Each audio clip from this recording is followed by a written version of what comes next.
अपने मन को पवित्र करो। पहला दिन किसका है?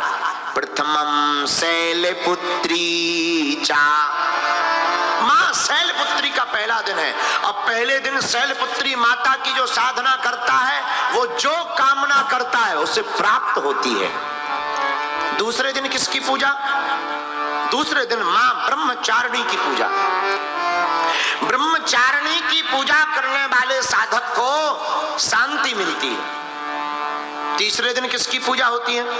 आज तीसरा दिन था। आज के दिन मां चंद्र घंटा की पूजा होती है। जो भी चंद्र घंटा की पूजा करता है, मां के मस्तक पर चंद्रमा है।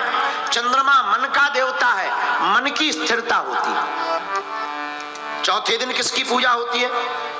चौथे दिन होती है कूष्मांडा माता की पूजा। कूष्मांडा माता की पूजा करने से क्या होता? जो भी साधक मां कूष्मांडा की पूजा करता है भैया, उसकी आयु बढ़ जाती है, आयु में वृद्धि होती है, दीर्घायु, बड़ा दीर्घायु होता। पंचम दिवस किसकी पूजा? पंचम दिवस होती मां स्कंद माता की पूजा। स्कंद माता की पूजा करने से क्या होता? स्कंद माता की पूजा करने से मोक्ष की प्राप्ति होती है। मोक्ष का मतलब मर नहीं जाएगा आदमी। एक आदमी से हमने कहा भैया मोक्ष पाने का उपाय करो। बोले महाराज अभी हमें विवाह भी करना, बहुत जिंदा रहना। अरे हमने कहा ठटरी के बरे, मोक्ष का मतलब मरना नहीं है। सुखम चा दुखम चा भवा भवौ चा लाभा लाभौ जया जयौ। मोक्ष का मतलब है सुख में और दुख में जो सम रहे। सुख में जिसे प्रसन्नता ना हो, दुख में जिसको कष्ट ना हो। सुख आवे तो भगवान को धन्यवाद देकर के कहे प्रभु आपको समर्पित, और दुख आवे तो मन में सोचे कि हमारे पाप कम हो रहे हैं। ऐसी जिंदगी को ही मोक्ष कहा जाता है। तो पंचम दिवस जो भी स्कंद माता की पूजा करता वो मोक्ष पाता। छठवें दिन किसकी पूजा होती? छठवें दिन होती मां कात्यायनी की पूजा। किसकी पूजा? मां कात्यायनी की पूजा। कात्यायनी माता की पूजा करने वालों को दो प्रकार से लाभ मिलता, धर्म अर्थ काम मोक्ष, ये चारों पुरुषार्थ मिलते। लेकिन कात्यायनी माता की पूजा करने वाले साधक को एक और लाभ मिलता, जिसका विवाह ना हो रहा हो। शादी में वैसे तो ठीक है, जिनकी शादी हो गई उनसे हाल चाल पूछ करके शादी की अर्जी लगानी चाहिए, लेकिन फिर भी मन में इच्छा है। शादी के लड्डू बड़े खतरनाक होते हैं। जिन्होंने खा ले वो भी पछता रहे, जिन्होंने नहीं खाए वो भी पछता रहे, रो दोनों रहे हैं। लेकिन फिर भी मन में श्रद्धा है, मंगल काज में बड़ी रुकावट है। तो जो भी छठवें दिन माता कात्यायनी की साधक पूजा करता है, उसके रुके हुए मंगल काज की माता कात्यायनी पूर्ति कर देती हैं। अच्छा, सातवां दिन किसका है? सातवें दिन मां कालरात्रि की पूजा होती है। कालरात्रि की पूजा करने से क्या होता? जो भी साधक मां कालरात्रि की पूजा करता, उसके घर पर कैसी भी बाधा हो, भूत प्रीत की बाधा हो, कुछ भी घर में नहीं टिक पाती है। ये कालरात्रि माता की पूजा करने का लाभ है। अच्छा, आठवें दिन किसकी पूजा होती है? अष्टम दिवस महागौरी की पूजा होती है। महागौरी की पूजा करने से क्या होते? दो लाभ। एक तो धन का लाभ होता, दूसरा रूप का लाभ होता। आकर्षण जिसे प्राप्त करना हो वो महागौरी की पूजा करें। और नौम दिवस किसकी पूजा होती? नौवें दिन माता सिद्धदात्री की पूजा होती। सिद्धदात्री की पूजा करने वाले साधक को क्या मिलता? सिद्धदात्री की पूजा करने वाले साधक को रिद्धियां और सिद्धियां प्राप्त हो जाती हैं। इस प्रकार जो 9 दिन अलग अलग देवी की उपासना करता है, उसे अलग अलग फल प्राप्त होते हैं। और हम तो एक ही बात कहेंगे, मां से कुछ मत मांगो, मां से तो केवल मां को मांगो। अगर माता रानी तुम्हारी हो जाएंगी तो क्या तुम्हें कुछ मांगने की जरूरत पड़ेगी? बोलो, जवाब दो। बैंक अपने बाप का हो जाए तो एटीएम का क्या करना? भाई बैंक अपने बाप का हो जाए, एटीएम का क्या करना, बना रहे एटीएम, जब बैंक ही अपने बाप का है। बोलो सीताराम, जोर से बोलो। लेकिन हम लोग इतने खतरनाक लोग हैं, हम लोग पूजा तो करते और आरती गाते, नहीं चाहिए धन और दौलत, ना चांदी ना सोना, माँ हम तो मांगे तेरे मन में एक छोटा सा कोना। और बाद में जैसे ही निकलने लगते तो प्रणाम करते हुए कहते, हे माता रानी मकान और बन जावे। महाराज जी एक आरती है, सब लोग गाते हैं, बड़े भाव से गाते, भगवान के मंदिर में जाकर के गाते हैं। तन मन धन जो कुछ है स्वामी सब कुछ है तेरा, प्रभु जी सब कुछ है तेरा, तेरा तुझको अर्पण क्या लागे मेरा। ओम जय जगदीश। लेकिन जैसे ही घर मंदिर से बाहर निकलते फिर कहते, गाड़ी कहाँ गई है मेरी, चप्पल हिरा गई है मेरी। बताओ, मंदिर में कह रहे थे स्वामी सब कुछ है, क्या लागे। बताओ, मंदिर में कह रहे थे सब कुछ तेरा, पे बाहर निकलते ही 1.5 मिनट में बदल जाते, गाड़ी कहाँ गई मेरी। हद हो गई। और पहले के जमाने में ये आरती जिन्होंने लिखी होगी बड़ी सोच समझकर लिखी होगी। अब आज के जमाने में तो एक संत जी हमें आरती सुना रहे थे, लोग गाते हैं तन मन धन जो कुछ है स्वामी सब कुछ है तेरा। लेकिन आज के लोग तो क्या कहते, तन मन धन जो कुछ है प्रभु सब कुछ है मेरा, पड़ोसी का भी है मेरा, मेरा मुझको दे दो क्या लागे तेरा। ओम जय जगदीश। कुछ लोग ऐसे भी साधक, खैर ऐसे आप लोग नहीं हो, अभी हमको 1.5 घंटा रुकना भी है ना। ये तो हम वेस्ट इंडीज की बात बता रहे हैं, वेस्ट इंडीज के लोग ऐसे। लेकिन हम प्रार्थना करें माई बाप, ये तो विनोद की बात थी। बात ये है जो हम तुम्हें बताना चाह रहे हैं, माँ के मंदिर में जाकर माँ से कुछ मत मांगो, माँ से माँ को मांग लो। माता रानी के पास जाकर माँ को ही मांग लो। और हमने आज की कथा में एक नई बात सीखी, माँ प्रकट कब होगी। पार्वती माता जगदम्बा हिमवान के घर पर प्रकट कब हुई, जब हिमवान के घर में मैना है। जिसके घर में मैना नहीं है, जिसके में नहीं है, जिसकी जिंदगी में अहम नहीं है, उसके घर पर ही जगदम्बा प्रकट होती है, उसके हृदय में ही जगदम्बा प्रकट होती है। इसलिए माई बाप 100 की सीधी बात है, माँ के पास जाओ, श्रद्धालु बन करके नहीं, माँ का बेटा बन करके जाओ, बालक बन करके जाओ। ज्ञानी बन करके जाओगे फेल हो जाओ, पंडित बनकर जाओगे फेल हो जाओगे, आचार्य बन करके जाओगे फेल हो जाओगे, आप बुद्धिमान बन करके जाओगे फेल हो जाओगे, धनवान बन करके जाओगे फेल हो जाओगे, आप ज्ञानवान बन करके जाओगे, माई बाप फेल हो जाओगे। माँ के दरबार में बेटा बनकर जाओगे, हर मैटर में पास हो जाओगे। बालक बन करके जाओ, जैसे अबोध बालक, नन्हा सा बालक, कुछ नहीं जानता।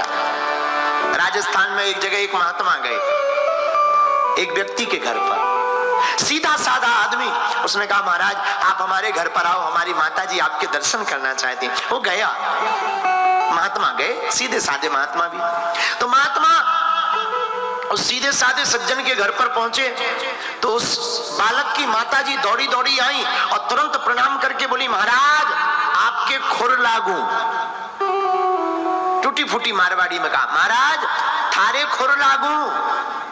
तो महात्मा जी बड़े नाराज हो गए, अरे माता जी खुर नहीं होते, चरण होते हैं, खुर तो बच्चियों के होते हैं, गायों के होते हैं, हम तो महात्मा हैं, हमारे खुर नहीं चरण। ऐसे नहीं बोला जाता, अगर महात्माओं से तुम खुर बोलोगी नरक जाओगी, नरक। अब भोली भाली माता जी को देखना, तो हाथ जोड़ के भोली भाली माता जी बोली, महाराज हमारे हमारे भाग्य में कहां नरक लिखा है, ये तो आप जैसे महापुरुषों को ही प्राप्त होता है। बताओ बताओ। महात्मा बहुत हंस गए, इस सीधेपन पर महात्मा हंस गए। जिस प्रकार भोली भाली बातों पर महात्मा अट्टहास करके हंस गए, आप लोग हंस गए। उसी प्रकार जब माता रानी के दरबार में बालक अबोध बनकर के जाता है, बेटा बनकर के भक्त जाता है, तो माता रानी भी अट्टहास करके हंस करके बालक को गोद में बैठा लेती है कि मेरे पागलों, माँ के पास आकर अबोध बन जाओ, बालक बन जाओ, माँ के प्रति डूब जाओ। कभी विचार करना, हमारी माँ जिसने जन्म दिया उसने कितना उपकार नहीं किया। खुद गीले में सोई तो मैं सूखे में सुलाया, खुद भूखी रही तो मैं भोजन कराया। भाई बेटा और बेटी कितनी भी गाली बक दे, रात के समय मां भोजन लेकर आ जाती, खा लो बेटा। हजारों किलोमीटर दूर रहे बेटा, पर मां फोन पर पूछती रहती, बेटा ठीक हो, स्वास्थ्य ठीक है, ध्यान रखना अपना। जिस प्रकार संसार की मां अपने बालक को संकट में देख करके पूरे परमात्मा को याद कर लेती है, हे भगवान बचा लो हमारे बालक को, हे शंकर जी, हे ब्रह्मा जी, हम ऐसा करेंगे वैसा करेंगे। माई बाप जिस प्रकार संसार की माँ तुम्हारे लिए हमें हमेशा प्रार्थना करती है, हमेशा तुम्हारी रक्षा के लिए प्रभु से स्तुति करती है, तुम अम्बा के दरबार में बैठे कभी तुम इनके बेटा बनकर देखना, कोई अलाय बलाय अगल बगल नहीं फटकेगी तुम्हारी। ये तो पराम्बा है,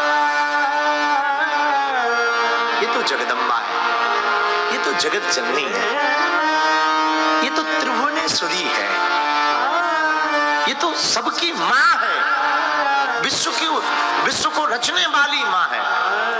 इसलिए इनका नाम अम्बा है। क्या नाम है? अम्बा। नाम उमा अंबिका भवानी, सुंदर सहज सुशील सयानी। श्री राम जय राम जय जय राम, श्री राम जय राम जय जय राम, श्री राम जय राम जय जय राम, श्री राम जय राम जय जय राम, श्री राम जय राम जय जय राम, श्री राम जय राम जय जय राम, श्री राम जय राम जय जय राम, श्री राम जय राम जय जय राम। देवी पूजे पद कमल तुम्हारे, सुर नर मुनि सब होय सुखारे। देवी पूजे पद कमल तुम्हारे, सुर नर मुनि सब होय सुखारे। नाम उमा अंबिका भवानी। नाम उमा अंबिका, ये भगवती के नाम जो इस तीर्थ में माँ का हृदय गिरा है, नाम अम्बा पड़ा है, ऐसे ही साधारणतया नहीं पड़ा है। अम्बा का मतलब जो जगत की माँ है, जिसने जगत को बनाया है, उन्हीं का नाम अम्बा है। और गुजरात के लोग बड़े भाग्यशाली हैं कि हम आप सबको ऐसी भगवती के पावन तीर्थ में बैठने का, दर्शन करने का मौका मिला। हम भी भाग्यशाली हैं कि हमें अम्बा माँ का दर्शन मिला। आज गब्बर पर ज्योति का दर्शन हुआ और हमको गुजरात के आप सब पागलों को कथा सुनाने का सौभाग्य मिला। और इस कथा के मुख्य यजमान श्री प्रवीण कोटक जी, जो बड़े ही संतों के चहेते हैं, माँ अम्बा के प्रति उनकी अटूट निष्ठा है उन्होंने। और आज हम जब गब्बर पर गए तो हमें पंडित जी बता रहे थे, महाराज जी यहाँ पर एक से एक महापुरुष आए, लेकिन वो सभी महापुरुष प्रवीण कोटक जी के ही प्रार्थना करने पर आए हैं। ये बड़ी अद्भुत बात है कि ऐसे संतों के लाडले श्री प्रवीण कोटक जी इस कथा के निमित्त यजमान बने। समय जरूर विचित्र था नवरात्रि का, लेकिन हमारे लिए बहुत सौभाग्यपूर्ण समय था कि हमारी नवरात्रि की शुरुआत गुजरात के मां अंबा जी के इस पावन तीर्थ से शुरू हुई। फिर कभी समय मिलेगा तो हम राम कथा की चर्चा सुनाएंगे। देवी के माता के ऊपर तो जो भी टूटा फूटा बनता है हमने पढ़ा नहीं कभी, हम सच बता रहे, पहली बार हम अंबा जी के ऊपर बोल रहे हैं जीवन में, पहली बार, और बोल भी अंबा जी के कारण रहे हैं, अपने कारण नहीं। अब पढ़े होते तो पढ़ के बताते, पढ़े नहीं है। बोल माई अंबे, बोल माई अंबे, बोल माई अंबे, बोल माई अंबे। तो वो तो अंबा जी हमसे बुलवा रही, हम निमित्त मात्र बन करके बोल रहे हैं। तो मैं लग रहा होगा महाराज जी बोल रहे हैं, महाराज जी नहीं बोल रहे। जैसे माइक पे जब तक कोई बोले ना माइक आवाज नहीं देता, देता है क्या भाई? तुम लोगों का देता हो तो बजरंगबली जाने। माइक में जब तक कोई काट ना लगाओ, कोई हेलो बोले ना, तब तक नहीं बोलता। हाँ जी अना जी, हाँ जी अना जी। उसी प्रकार हम भी नहीं बोलते जब तक कोई भीतर से आवाज ना लगाए। मां अंबा बोल रही, हमें तुम्हें लग रहा कि महाराज जी बोल रहे, हम दिखाई पड़ रहे, बोलने वाली अंबा जी थी। पर अंबा जी की लीला अपरंपार है और चमत्कार भी यहाँ के अपरंपार है। हमने प्रत्यक्ष अनुभव किया तो खूब माँ की कृपा हुई। एक बार पुनः इस कथा के यजमान श्री प्रवीण कोटक जी को खूब खूब साधुवाद कि आपकी अंबा जी के चरणों में ऐसी ही प्रीति बनी रहे। और दोबारा जब भी मौका मिलेगा फिर हम चर्चा सुनाएंगे आपके साथ। और फिर से कभी समय मिले परेशान करवे अभी तो मैं, चिंता मत करो। अब तो एक बात बोले, गुजरात हमारा ही प्रदेश है। हम भी अब गुजराती हो गए, हम भी अब फोन से बात करते तो कहते तमें केम छो, तो वहां से फोन में जवाब बना मजा मां खूब सरस है। अब तो हम बहुत गुजराती भी से बद्धानु बैसी जाओ, बद्धा बैसी जाओ, पति गयो। लेकिन सच बताएं गुजराती भाषा और गुजराती लोग बड़े प्यारे होते हैं, बड़े प्यारे।